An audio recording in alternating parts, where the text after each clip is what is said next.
They didn't scream, they didn't run, they didn't leave a single trace.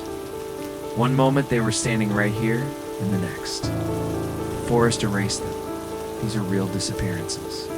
Tonight, on Obscura Earth, we explore Mission 411, a chilling investigation based on real people, real cases, and real data. Stories so disturbing that authorities avoid discussing them. Because if the truth comes out, the jungle won't feel empty anymore. Mission 411 is linked to the work of David Powell Leeds. Former U.S. police detective Powell Leeds wasn't chasing monsters. He was chasing paperwork while researching missing children. Cases. He noticed something strange. Certain disappearances occurred. It's almost exclusively inside national parks and protected wilderness areas. When he requested official records, he was shocked. There was no complete database, no unified list of missing persons, no public accounting. According to partial data from the U.S. Department of the Interior, more than 1,600 people have gone missing. Why does this matter? Because when cases aren't connected, patterns stay hidden, and patterns are exactly what Powell Leeds found. Across decades and continents, witnesses describe the same terrifying moment. A father turns to check on his child. Gone. A hiking partner pauses to take a photo. Gone. Sometimes the missing person was only 20, 30 feet away in 1969.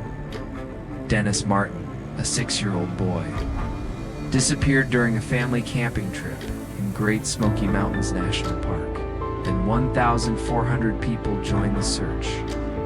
The U.S. Army, Green Berets.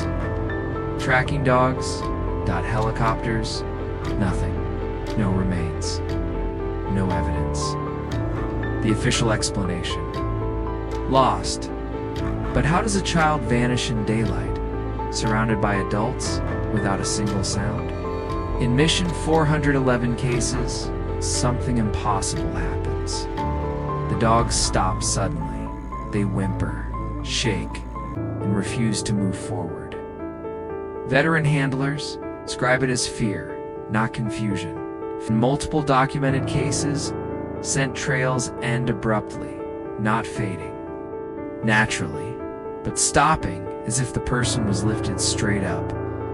This detail appears again and again, and no official report explains it. Sometimes, weeks later, items appear. A single shoe, upside down, high in a tree. Clothes folded neatly beside rivers or boulder fields. In the 2015 disappearance of Dor Coons Jr. In Idaho's wilderness, clothing was later found in an area already searched repeatedly. Rescue teams had walked that exact path. Nothing was there before. So how did it suddenly appear? Investigators never answered. In other cases, bodies are found in locations that defy logic, uphill against terrain, in freezing zones without hypothermia signs. As if physics briefly stopped applying, nearly every Mission 411 case shares geographic similarities, proximity to water, granite boulder fields, dense forest where sound collapses, acoustic. Experts confirm these environments absorb noise, but silence doesn't explain. Disappearance, or missing time, or why survivors remember nothing. Some victims return, days later, weeks later, barefoot, uninjured, unable to explain where they were. Many describe static-like sounds, shadow movement, confused memories, time distortion. Neurologists confirm these accounts don't match normal trauma responses. They resemble an eruption, as if consciousness itself was paused. Researchers plotted disappearance coordinates. What emerged wasn't random. Clusters, triangles, linear. Paths almost like corridors or monitoring zones. These findings were never officially acknowledged. Indigenous tribes across North America warned settlers for centuries. They spoke of forest beings, places where people should not linger. Areas where the land itself takes. These warnings were dismissed as myth, but the disappearance continued.